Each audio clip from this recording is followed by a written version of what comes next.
Alcohol का हो चुका था। अब हम देखते हैं कि हाइड्रोकार्बन से हम कैसे बना सकते हैं क्लोराइड्स। हाइड्रोकार्बन से मैंने तुम्हें यहाँ तक बता दिया था कि हाइड्रोकार्बन से पहला तो ये तरीका है कि आप एल्केन ले लीजिए, एल्केन से आप बना सकते हैं। And second thing is alkene से भी आप बना सकते हैं। Okay, I started with alkane. मैंने एल्केन से आपसे कहा था कि एल्केन से पहले बना लेते हैं, because we have done this reaction in the in 10th standard, and that was halogenation of alkane. ये जो reaction है, it is very simple reaction, that is CH4, it is a alkane, we know that this is alkane. इसको chlorine पास कराने पर in the presence of sunlight what will happen, one hydrogen will be replaced by the one chlorine, so this will give you CH3Cl, and one hydrogen which is replaced and one chlorine which is coming out. मतलब एक chlorine तो आपने यहाँ पे लगा दिया, एक hydrogen हटाया, तो एक हाइड्रोजन हटाया, CH3 लगा बचा। इस CH3 में से जो ये हाइड्रोजन निकला है और ये Cl में से एक Cl तो लग गया यहाँ, and one Cl will go with this, तो क्या बचा, HCl। तो मैं चाहूं तो इस रिएक्शन में एरो लगा के मैंने नीचे लिखा है ना माइनस करके, इसका मतलब होता है रिमूवल। तो जब भी आप केमिस्ट्री में ऐसे देखें कि माइनस करके कुछ लिखा हुआ है, इसका मतलब आप HCl निकल रहा है during this process.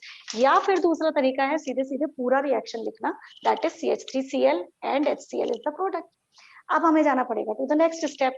Next step में क्या हुआ, एक हाइड्रोजन इज रिप्लेस्ड, अब हाइड्रोजन यहाँ पर काफी सारे हैं, तो सेकंड हाइड्रोजन यानी CH के ऊपर क्या लगा है? कहाँ पे, ये है H न्यू, ये है H nu. H nu is equals to H nu. E is the energy of the photon, photon is the packet of energy, ठीक है। तो एक फोटोन की पैकेट की एनर्जी कितनी होती है, that this H new tells you, ठीक है, एनर्जी ऑफ फोटोन। आप चाहें तो इसकी सनलाइट भी लिख सकते हैं, ठीक है, यूवी भी लिख सकते हैं, ठीक। तो ये क्या हुआ, CH3Cl नाउ, CH3Cl, इस CH3Cl में से again passing Cl2 in the presence of sunlight, मतलब आपको बार बार पास करने की जरूरत नहीं है, it will remain in the solution. आपने Cl2 डाली हुई है, रिप्लेसमेंट तब तक कंटिन्यू करेगा जब तक कि आपके सारे के सारे H हट के सबकी जगह Cl नहीं लग जाता। तो व्हाट इज हैपनिंग, CH3 एक H हटाया, CH2 एंड वन क्लोरीन और लगाया तो Cl2, एक क्लोरीन जो यहाँ से बचा, एक हाइड्रोजन जो यहाँ से निकला विल अगेन फॉर्म HCl, ठीक है। Now the things are going to continue, क्योंकि अभी जब तक H बाकी रहेगा रिएक्शन विल कंटिन्यू। तो I am taking it again, CH2Cl2 में से अगेन पास करने पर, अगेन पास करने का मतलब फर्दर रिएक्शन है, पास बार बार नहीं करना पड़ेगा। So this is again in the presence of H new, एक H फिर से हटाइए तो दिस विल बिकम CH, और एक Cl और लगाइए तो this will become CHCl3 and HCl will be formed. Continue reaction है, लिखते जाओ, तुम भी लिख सकते हो, कोई दिक्कत नहीं है। अब CHCl3 में से भी अभी एक और चांस है, we can add one more chlorine to it, क्योंकि अभी एक और H बाकी है। सो देन टिल CHCl3 में से एक H हटाओ तो CCl4 और HCl विल बी फॉर्म। ये है आपकी सब्स्टिट्यूशन रिएक्शन, है ना, कंटिन्यूअसली सब्स्टिट्यूशन होगा जब तक कि सारे के सारे H ऑफ द मीथेन या फिर किसी भी एल्केन के सारे H रिप्लेस नहीं हो जाते। So this way it will happen. तो it's not a good idea to make your chlorides using this method, obviously, क्योंकि इस रिएक्शन में अगर आपने कंटेनर में ये सब दो चीजें ले ली तो आपको एक चीज, एक क्लोराइड नहीं मिलेगा, you will get this this this this and HCl। तो हमें तो केवल एक क्लोराइड चाहिए था और आपको यहाँ पे मिक्सचर ऑफ प्रोडक्ट्स मिल रहे हैं। That is why it is not a good idea to prepare the chloride using this method. Is it clear? ठीक है, तो हम प्रिपरेशन में इसको यूज करते नहीं है, जस्ट बिकॉज आपको 5-6 चीजें मिल रही हैं, फिर करते रहो डिस्टिलेशन, पांचों को अलग करो, अलग अलग टेम्परेचर पे मेंटेन करिए, तब जाके आपका एक प्रोडक्ट जो आपको चाहिए होगा वो मिलेगा। तो इसकी जो है कहना चाहिए, इसकी इंपॉर्टेंस थोड़ी सी कम है, just because it gives you lots of products. पहली चीज। दूसरी चीज ये वेरी इंपॉर्टेंट थिंग इज कि this reaction takes place via free radical mechanism, that I told you yesterday, free radical mechanism. अब ये फ्री रेडिकल मैकेनिज्म क्या होता है, फ्री रेडिकल मैकेनिज्म, जो मैकेनिज्म फ्री रेडिकल के थ्रू होता है। अब फ्री रेडिकल के थ्रू से पहले मैं ये बताऊं कि फ्री रेडिकल क्या होता है ना, तो लेट्स स्टार्ट विद दिस। ध्यान से सुनिएगा, शॉर्ट में इसलिए बताऊंगी जितना आपको जरूरी है, बहुत डिटेल में नहीं जाऊंगी, बट इतना जरूर बताऊंगी जितना आपको मैकेनिज्म लिखने के लिए जरूरी होगा, ठीक है। तो let's start with this free radical mechanism. बहुत ध्यान से करना और देखते जाना, जरा लिखते भी जाना साथ के साथ, है ना। ये है मेरा क्लोरीन, क्लोरीन का मॉलिक्यूल है। मैं इसको ऐसे भी लिख सकती हूँ, देखो मैं यहाँ से शुरू करती हूँ। What is chlorine? Chlorine is 17। Ma'am 17 का मतलब, हाँ बोलो। एक क्वेश्चन आपने शायद से कल भी बताया था, फ्री रेडिकल ये वाला, मैकेनिज्म। हाँ हाँ मैंने थोड़ा ये बताया था, ज्यादा नहीं बता पाई थी, बट इसको अच्छे से सुन लो एक बार और, ठीक है? मैम कल नहीं बताया था क्यों? मैम, फ्राइडे को बताया अच्छा, था। तुम पिट के ही मानोगे क्या सूर्यमान? तुम भी क्या प्रॉब्लम है? मतलब फोन पे हो, मतलब मैं नहीं पीट सकती, उसका मतलब ये है क्या कुछ भी? हाँ, सो लिखो, फटाफट से टाइम वेस्ट कर रहे हो। लिखिए what will be the configuration. 2 8 and 7 लिख देती हूँ, बच्चों के जैसे भी मालूम हो तो 2 8 7 is the configuration.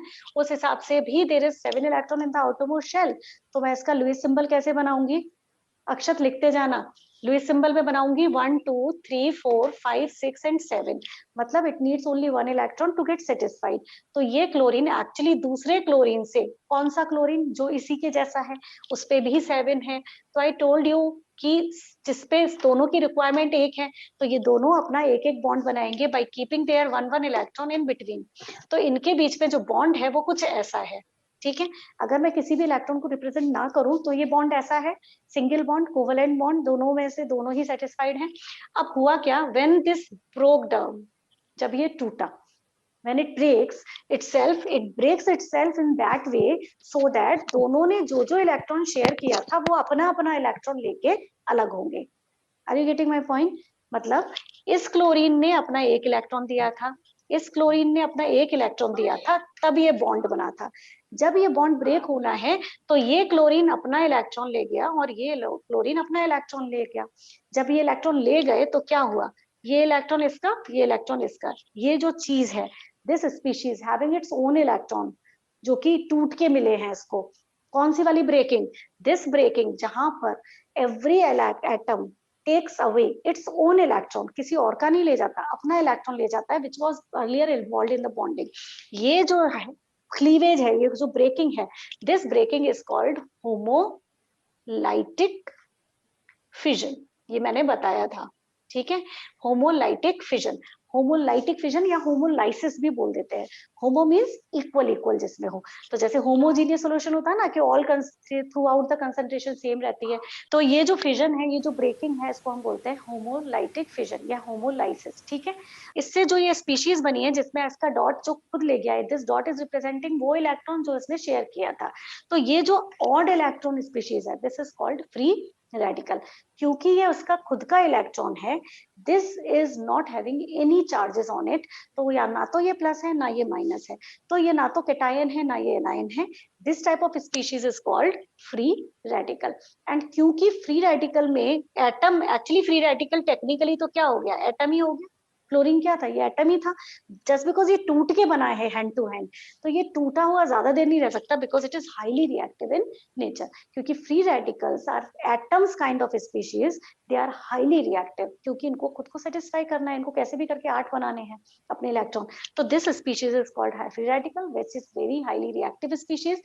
For the very small time it remains in the solution. तो ये इतना फास्ट रिएक्ट करती है कि बहुत मुश्किल से आप इसे पकड़ सकते हैं स्पीशीज को इन द सोल्यूशन, ठीक है? अब आप देखते हैं कि क्या हो रहा है, कैसे हो रही है ये रिएक्शन। तो पहली चीज, जब भी कोई रिएक्शन फ्री रेडिकल के थ्रू होती है उसके लिए कुछ कंडीशन है। फॉर एन एग्जांपल, अगर आपकी रिएक्शन हो रही है most of the time light की प्रेजेंस में, तो जो लाइट है, सनलाइट, इस सनलाइट की प्रेजेंस फ्री रेडिकल मैकेनिज्म को बूस्ट करती है। आप ये कह सकते हैं कि सनलाइट की प्रेजेंस में फ्री रेडिकल इजीली बन सकते हैं इन सम ऑफ द केसेस। दूसरा एक चीज होती है विच इज कॉल्ड पर ऑक्साइड। पर ऑक्साइड जो सब्सटेंसेस होते हैं उनमें ये तरीके का बॉन्ड होता है, दिस बॉन्ड। मतलब जिन सब्सटेंसेस में आपको ये तरीके का बॉन्ड मिले, for an example, very common example is H2O2। तो H2O2 जिसको हम हाइड्रोजन परऑक्साइड के नाम से जानते हैं, दिस परऑक्साइड, अगर मैं इसका स्ट्रक्चर बनाऊं, मतलब लिंकेजेस अगर आपको दिखाऊं, तो लुक एट दिस। हाइड्रोजन बनाता है 1 बॉन्ड, ऑक्सीजन बनाता है 2 बॉन्ड, ये ऑक्सीजन के भी 2 बॉन्ड और ये हाइड्रोजन का 1 बॉन्ड। तो एक्चुअली इसका लिंकेज ऐसा होता है, ठीक है? और ये जो लिंकेज है उसमें व्हाट इज स्पेशल, ये मतलब oxygen oxygen connected with each other with the single bond. तो ये जो लिंकेज है, दिस इज कॉल्ड पर ऑक्साइड लिंकेज। लिख लो कहीं, दिस इज कॉल्ड पर ऑक्साइड लिंकेज। ठीक है, अब जरा देखो मैंने एक एच हटाया तो एक माइनस आएगा, प्लस हटा दूंगी तो एक और एच हटा देती हूँ तो एक प्लस और एक माइनस और आ जाएगा। तो कुल मिला के O2 पर 2 माइनस चार्ज अगर होता है, this is called peroxide ion. क्या बोलते हैं इसको? Peroxide ion. ठीक है, देखो जरा इसको भी, तो this is called peroxide ion. O2 minus 2 is called peroxide ion. H2O2 से आपको इसको याद रह जाएगा, आपको दिक्कत नहीं आएगी। और जब आप इसको, हम दूसरी तरीके से, क्या नाम बताया था मैंने तुमको, कौन बताया था मुझे? एक बॉन्ड बताया था, चश्मा बॉन्ड, बॉन्ड। याद है? चश्मा बॉन्ड, Yes, चश्मा ma'am. बॉन्ड, ये देखो जरा, बिल्कुल चश्मे जैसा लग रहा है, गांधी जी का चश्मा है ना। और ये देखो, ये है आपका परऑक्साइड बॉन्ड, O O और इसके ऊपर one charge, one minus, one minus, this is called चश्मा बॉन्ड। और इस चश्मा बॉन्ड से यू विल ऑलवेज रिमेंबर कि परऑक्साइड क्या होता है, O2, और what is the charge on peroxide ion, O2 2 minus, and ये लिंकेज होना चाहिए। तो अगर ये लिंकेज है तो भी आपकी रिएक्शन किसके थ्रू होगी? Free radical mechanism. क्यों होगी वो मैं बताऊंगी अभी, लेकिन होगी फ्री रेडिकल मैकेनिज्म से। तो ये भी फ्री रेडिकल मैकेनिज्म को सपोर्ट करता है। कई बार इलेक्ट्रिसिटी पास करना भी फ्री रेडिकल मैकेनिज्म को सपोर्ट कर सकता है, कई बार हीट भी फ्री रेडिकल मैकेनिज्म को सपोर्ट करती है। बट आपके सिलेबस में एक तो लाइट वाला रिएक्शन है और दूसरा परऑक्साइड वाला रिएक्शन है, तो आप उनको ध्यान रखेंगे बस। ठीक है, अभी हम पढ़ रहे हैं लाइट वाला रिएक्शन, तो ध्यान से देखिए जरा क्या होगा। जैसे मैंने कहा कि हमारे पास क्लोरीन हम पास कर रहे हैं, chlorine in the presence of sunlight will break down this way. क्या हुआ? दो फ्री आयन बन गए, in the presence of sunlight they break down themselves in homolytic way। अब क्या हुआ, क्योंकि ये Cl माइनस है और आपको अटैक कराना है CH4 पर। क्या है? CH4 पर। ये है फ्री रेडिकल, तो ये जो है फ्री रेडिकल चाहता है कि मुझसे कोई फ्री रेडिकल रिएक्ट करे, लेकिन ये CH4 कैसे कनेक्टेड है, देखो जरा, CH4 ये है। तो फ्री रेडिकल, जब ये फ्री रेडिकल है तो ये चाहेगा कि अगला भी फ्री रेडिकल हो, ताकि उसका डॉट और मेरा डॉट मिल सके, and we'll combine with each other to make a single bond. तो होगा क्या कि ये हाइड्रोजन और कार्बन के बीच में ये सिंगल बॉन्ड है ना, तो ये सिंगल बॉन्ड बना रहे हैं दोनों मिलके। ये हाइड्रोजन अपना इलेक्ट्रॉन लेके और ये कार्बन अपना इलेक्ट्रॉन लेके फिर से होमोलाइसिस करेंगे। मतलब एक का होमोलिटिक फिजन दूसरे के होमोलिटिक फिजन को encourage करता है। once one species is broken down in such a way कि homolytic fission होके free radical बन गया, तो दूसरा भी ऐसे ही करेगा। तो अब क्या हुआ, देखो जरा क्या बनेगा, ये Cl will induce this to break down in such a way, जैसे ये टूटा था तो ये ऐसे टूटेगा और आपको मिलेगा CH3 free radical, एंड यहाँ पे लगा सकती हूँ मैं, बेटर है, CH3 free radical and H dot Cl dot, और HCl का डॉट मिलके HCl, जिसको मैं क्या लिख सकती हूँ, HCl। ये बन गया। अब आपके पास क्या मिला भाई, चेक करो क्या मिला, CH3 मिल गया आपको यहाँ पे। ठीक है, अब ये CH3 क्या है, ये CH3 देखो जरा, ये CH3 फ्री रेडिकल कहेगा कि व्हेन ये क्लोरीन मुझे तोड़ रहा है तो मैं इसको तोड़ूंगा, तो लेट्स सी, ये CH3 आएगा in contact with chlorine. Chlorine तो ऑलरेडी इसकी प्रेजेंस में टूट भी रहा था, और ये कह रहा है भाई टूटो टूटो तो और जल्दी टूटेगा, तो faster will be the mechanism. मतलब अब क्या होगा, ये फिर से टूटेगा, Cl डॉट Cl डॉट, ये CH3 इस Cl को ले जाएगा, तो आपको मिला CH3 Cl, ये Cl डॉट फिर से फ्री हो गया। नाउ आपके पास ये Cl मिला, ये CH3 मिला, और ये CH3 और Cl मिलके कंटिन्यू कर देंगे इस रिएक्शन को। बात समझ में आ रही है? तो ये रिएक्शन बार बार होती रहेगी और होती रहेगी, that will make it continued. ठीक है, फिर से देख लो एक बार, ये था मेरे पास CH4 और एक चीज मेरे पास Cl2 टूटा Cl डॉट और Cl डॉट में, जिसने कहा CH4 से कि भाई मुझे तो Cl चाहिए, और वो भी मुझे तो H चाहिए ताकि मैं कंबाइन कर लूं, मुझे कुछ नहीं पता है। H का और Cl का काफी अच्छा रिलेशनशिप होता है, तो ये Cl डॉट इस CH4 से क्या निकलवा लेगा, H निकलवा लिया, और ये खुद बन गया HCl, और इसको छोड़ दिया CH3 डॉट बना के। क्यों? क्योंकि ये भी उसी तरीके से Cl डॉट बना के इसने H डॉट छोड़ा था। अब ये CH3 जाएगा किसके पास, ये CH3 कहेगा कि मैंने Cl2 ने मुझसे लिया, मैं Cl2 से लूंगा, लाइक दैट। तो ये क्या करेगा, इसको तोड़ेगा Cl डॉट और Cl डॉट में, और Cl डॉट के साथ तो ये यूं चला गया, बचा क्या आपका CH3Cl बन गया और साथ में बन गया Cl डॉट। ठीक है, ये किससे चलते रहेंगे तब तक जब तक आपको कोई भी Cl माइनस दिख नहीं जाता। ये Cl माइनस आपका CH3Cl से निकलवा सकता है, या ये Cl माइनस हो सकता है आपका एक और CH3 के साथ कंबाइन कर जाए। तो जब आपके दो डॉट डॉट वाली चीजें कंबाइन करेंगी तो रिएक्शन होगा टर्मिनेशन का। टर्मिनेशन का मतलब है, जैसे मैंने कहा, ये Cl हो सकता है एक CH3 को मिल जाए, Cl डॉट हो सकता है कि CH3 को मिल जाए। अगर CH3 डॉट को मिल जाता है तो ये बना देगा CH3Cl और ये प्रोडक्ट बन जाएगा।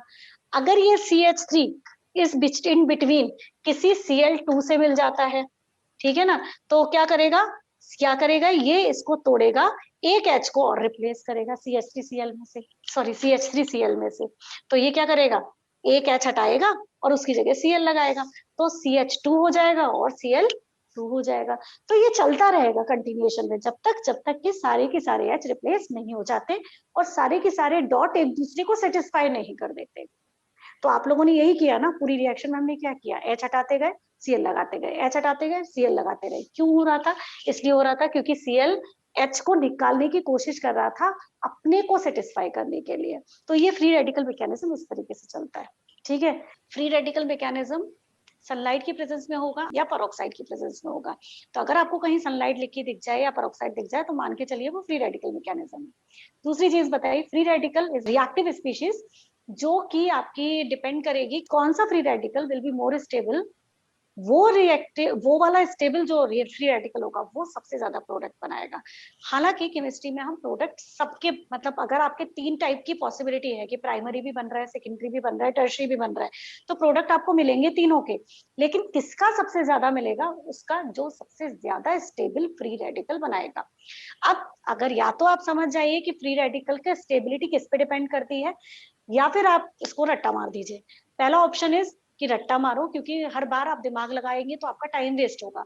तो इसका मतलब है पहला तो रट्टा मारो कि फ्री रेडिकल की स्टेबिलिटी कैसे चेंज होती है, tertiary, secondary and primary free radical. तो इसको बॉक्स में डालो, stability order of free radical लिखते जाइए, और इट इज इम्पोर्टेंट। तो एक साइड में अपनी एक मेन कॉपी बनाइए जो एक स्पेशल पेजेस की हो, जो मैं बोल रही हूँ कि इसको याद रखना है तो उसको अच्छे से स्पेशली लिखते जाइए।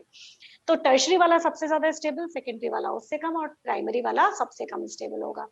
मैंने कहा दिमाग लगाना है तो आप देख लीजिए hyper conjugation structures, hyper conjugation देख लीजिए उसका। हाइपर कंजुगेशन आप कैसे देखते हैं, एज आई टोल्ड यू कि हमें देखना होता है अल्फा कार्बन।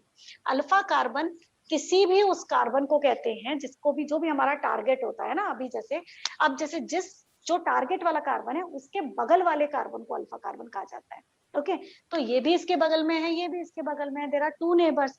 तो मेन कार्बन है आपका टारगेट कार्बन, उसके बगल वाले carbon are called alpha carbon. उनके ऊपर जो हाइड्रोजन होते हैं, these are called alpha hydrogen. तो this is called alpha hydrogen. ठीक है, तो अब इसके हम सेकेंडरी के, मैंने शायद 4 लिखवा रखा था, वहां पे 5 होगा ना, इस पे काउंट करके लिखा, 3 राइट में और 2 उस पे। तो इस हिसाब से यहाँ पे क्या हुआ, 1 2 3 4 5, जितने ज्यादा अल्फा हाइड्रोजन उतना ही ज्यादा उसको support from the hydrogen side, hyperconjugation उतना ही ज्यादा मिलेगा। More is the hyperconjugation या more is the hyperconjugation structure, जैसे रेजोनेंस के स्ट्रक्चर होते हैं ना, वैसे ही हाइपर कंजुगेशन के स्ट्रक्चर होते हैं। हाइपर कंजुगेशन डिपेंड करता है केवल और केवल हाइड्रोजन पर। और हाइड्रोजन कैसे सपोर्ट करता है, ये हाइड्रोजन अपना इलेक्ट्रॉन लेके खड़ा हो जाता है, कहते हैं भाई ऐसा करो तुम इसको सपोर्ट कर दो बगल वाले को। तो ये क्या करता है, अपना इलेक्ट्रॉन जो हाइड्रोजन से कनेक्टेड था वो इसके साथ बॉन्ड बना लेता है, तो थोड़ी देर के लिए ये स्टेबल हो जाता है। ओके, इस तरीके से ये भी हेल्प करता है, ये भी हेल्प करता है, ये भी और ये भी, ये सारे H 5 H इसको हेल्प कर रहे हैं स्टेबलाइज होने के लिए। तो इसको 5 तरफ का सपोर्ट मिला, तो जिसको ज्यादा सपोर्ट मिलेगा वो ज्यादा स्टेबल। तो hyper conjugation will depend on the number of alpha hydrogen atom. तो जितने ज्यादा अल्फा हाइड्रोजन उतना ही ज्यादा stable will be your free radical. Is it okay? Yes ma'am. ठीक है, समझ में आ रहा है ना, कोई दिक्कत तो नहीं है? Yes ma'am. चलो, अब जो दूसरा पॉइंट था वो था फ्रॉम एल्कीन। एल्कीन से बना लेते हैं अब। एल्केन से हमने बनाया हेलोजनेशन करके, एल्कीन से बनाते हैं। अब देखते हैं एल्कीन से कैसे बनाना है। एल्कीन क्या होती है? Look at this, CH2 double bond CH2, this is alkene, simple, ये है एल्कीन। अब जो हमारे साथ होने वाला है वो फ्री रेडिकल नहीं है, इसकी रिएक्शन HBr से करानी है हमको। सो इसको हम बोलते हैं addition of HX to alkene. मैं एडिशन करने वाली हूँ क्योंकि ये डबल बॉन्ड है ना, डबल बॉन्ड में सब्स्टिट्यूशंस नहीं होते हैं। सब्स्टिट्यूशन किस में होते हैं? सब्स्टिट्यूशन होते हैं सिंगल बॉन्ड में, क्योंकि वहां कुछ और चीज जुड़ तो सकती नहीं है, क्योंकि उनकी सारी वैलेंसी सेटिस्फाइड होती है। यहाँ पे डबल बॉन्ड है तो इसमें कुछ आप जोड़ सकते हो, एक बॉन्ड टूट जाएगा और उसकी जगह दो चीजें जुड़ जाएंगी, ऐसे ही होता है ना। मतलब कि यहाँ पे डबल बॉन्ड है तो डबल बॉन्ड का मतलब क्या है? 2 इलेक्ट्रॉन। मैं इसको इलेबोरेट करके बनाती हूँ, CH2 डॉट डॉट, दो बॉन्ड्स है ना, तो 2 डॉट बनाया मैंने, CH2, this is your alkene. Each bond is this, like one electron one electron one electron one electron from both the side, मतलब दोनों ने शेयर किए हैं, that is why there is double bond। और क्योंकि दो शेयर करने पड़े हैं, मल्टीपल बॉन्ड, ये नहीं चाहता कि ये डबल बॉन्ड बनाए, बट जस्ट बिकॉज इसके पास हाइड्रोजन की कमी थी तो इसको डबल बॉन्ड बनाना पड़ा, क्योंकि इस तरीके से तो ये सेटिस्फाइड हो ही नहीं रहा है, it want 4 bonds, that is why this carbon has to make double bond. अब जैसे ही HBr आता है, बहुत बढ़िया हुआ आप आ गए, आप एक को H जोड़ो, एक को Br जोड़ो एंड मेक मी सेटिस्फाइड। तो जैसे ही HBr आएगा ये बॉन्ड टूटेगा। कौन सा बॉन्ड टूटता है? इन दोनों बॉन्ड में से द फर्स्ट बॉन्ड, कार्बन और कार्बन के बीच का जो फर्स्ट बॉन्ड बनता है वो हमेशा कौन सा बॉन्ड होता है? सिग्मा बॉन्ड, जो हमेशा बनता है डायरेक्ट ओवरलैपिंग से। And this second bond which is formed after the sigma is pi. और पाई बॉन्ड कैसा होता है? लेटरल ओवरलैपिंग, है ना, इस तरीके से। यानी आपका जो कार्बन है, एक कार्बन दूसरे कार्बन से इस तरीके से बॉन्ड बनाएगा, यानी डायरेक्ट ओवरलैपिंग, सिग्मा बॉन्ड। अब क्योंकि एक तो डायरेक्ट ओवरलैप कर गया ना, तो जब दूसरा वाला जो बॉन्ड बनाएगा वो बनेगा, ये तो ऐसे हैं ऑर्बिटल्स, तो ये तो अब जुड़ नहीं सकते क्योंकि ये जुड़ के इसने सेट कर दिया डिस्टेंस। अब once it is set, it can not be like, it can not come closer, once they can not come closer, क्योंकि ये बॉन्ड लेंथ डिसाइड होगी, थोड़ा सा सरक के एक दूसरे के पास आ सकते हैं और लेटरली दे विल ओवरलैप। तो this bonding is called pi bonding which is unstable bonding, क्योंकि टेंशन वाली बॉन्डिंग है, ऊपर से एकदम पकड़ पकड़ के ऐसे ऐसे खींच के एक दूसरे को पकड़े हुए हैं।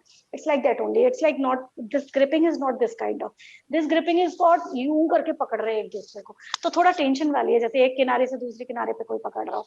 तो ये फटाफट से सोचना कोशिश करेगा कि कैसे भी करके कुछ ऐसा हो जाए कि मुझे ये ना करना पड़े, इसकी बजाय 2 लोग मेरे यहाँ आ जाए तो ज्यादा अच्छा है, so that I can get satisfied. That same thing is happening here. अब क्या होगा? In the presence of HBr, HBr का एडिशन कैसे होने वाला है? ध्यान से देखिएगा, HBr कैसे टूटेगा? प्लस एंड माइनस, ठीक है, ये जो आया है ये प्लस एंड माइनस आया है, ठीक है। अब प्लस माइनस से को पकड़ने के लिए आपको प्लस माइनस चाहिए, क्योंकि प्लस जाएगा माइनस के पास, माइनस जाएगा प्लस के पास। तो अगर आपकी रिएक्शन फ्री रेडिकल से हो रही थी तो आपने अपने मॉलिक्यूल को कैसे तोड़ा था? फ्री रेडिकल जैसे। अब आपके पास कौन आए हैं? प्लस माइनस, तो अब आपको कैसे टूटना पड़ेगा? प्लस माइनस बन के। तो ये कहेगा ठीक है, ये देखिए जरा ध्यान से देखना बेटा, जैसे तुम जरा ध्यान से देखना अगर पिछला वाला क्लियर नहीं था तो, ठीक है। ये था CH2 CH2, ये है डबल बॉन्ड। और मैंने आपको अभी अभी बोला कि डबल बॉन्ड या कोई भी बॉन्ड 2 इलेक्ट्रॉन होता है, एक बॉन्ड मतलब 2 इलेक्ट्रॉन, जिसमें एक इसका है एक इसका है। अब क्या होगा? ये प्लस माइनस बनने वाले हैं ना, तो इनको भी प्लस माइनस बनना पड़ेगा। तो ये क्या कहेगा? ये 2 इलेक्ट्रॉन शिफ्ट होके एक कार्बन पे आ जाएंगे, हैं किसके? दोनों के ना। आ किसके पास गए? एक के पास ना। तो जैसे ही ये शिफ्ट होंगे तो पता है क्या होगा? CH2 single bond, CH2 bond तो टूट गया, एक तो एक ही रह गया ना। अब ये बॉन्ड जब शिफ्ट हो गया यहाँ पर, तो इसके ऊपर आ गया माइनस चार्ज, और क्योंकि इसका लेके गया ना यहाँ पे, तो इसके ऊपर हो गई कमी, तो ये हो गया पॉजिटिव। आपका बॉन्ड शिफ्ट हुआ, कौन सा बॉन्ड? Pi bond. तो जो बॉन्ड पेयर है आपका, क्या है ये? Bond pair. ये बन गया क्या? Lone pair. हो गया प्लस माइनस। अब चेक करो, ये तोड़ देती हूँ मैं यहाँ पे, इसको बना देती हूँ माइनस, इसको बना देती हूँ प्लस। अब आपको पता है प्लस जाएगा माइनस पे और माइनस जाएगा प्लस पे, तो क्या करूं, CH2 single bond CH2 plus गया माइनस पे, तो ये हो गया H, माइनस गया प्लस पे, तो ये हो गया Br। चेक करें, CH3 क्या बन गया ये, CH3 हो गया एडिशन। क्यों क्यों जयसिंह, मृदुल? Yes, ma'am. ठीक है, this is called addition reaction. क्या है ये, एडिशन रिएक्शन।